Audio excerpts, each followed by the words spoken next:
નમસ્કાર, આપ નિહાળી રહ્યા છો કલમ સંઘર્ષ ન્યૂઝ. હું છું મેઘા અગ્રાવત. જોઈએ સમાચાર વિગતવાર. બનાસકાંઠા એલસીબીએ ખારિયાના કુખ્યાત આરોપીના મકાનમાંથી દારૂનો જથ્થો ઝડપાયો. વિદેશી દારૂ બિયરના 777 નંગ, કિંમત 2,53,000થી વધુનો મુદ્દામાલ કબજે. બનાસકાંઠા જિલ્લામાં દારૂબંધીના કડક અમલ અને રાજસ્થાન તરફથી થતી ગેરકાયદેસર દારૂની હેરાફેરી અટકાવવા પોલીસ દ્વારા સઘન કાર્યવાહી હાથ ધરવામાં આવી છે. જેના ભાગરૂપે એલસીબી બનાસકાંઠાની ટીમે ખારિયા ગામની સીમમાં દરોડો પાડી ભારતીય બનાવટના વિદેશી દારૂ અને બિયરના 777 નંગ, કિંમત 2,53,676નો મુદ્દામાલ ઝડપી પાડ્યો છે.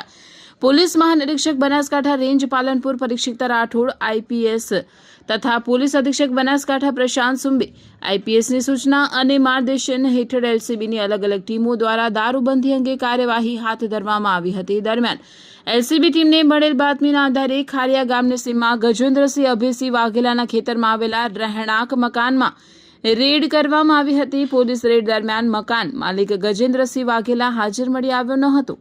મકાનની તલાશી લેતા અંદરથી ભારતીય બનાવટના વિદેશી દારૂની બોટલો તથા બિયરના ટીન મળી આવ્યા હતા. પોલીસે કુલ 777 નંગ દારૂની બોટલ, બિયરના ટીન, કિંમત 2,53,676નો મુદ્દામાલ કબજે કરી આરોપી વિરુદ્ધ થરા પોલીસ સ્ટેશનમાં ગુનો નોંધી વધુ તપાસ હાથ ધરી છે.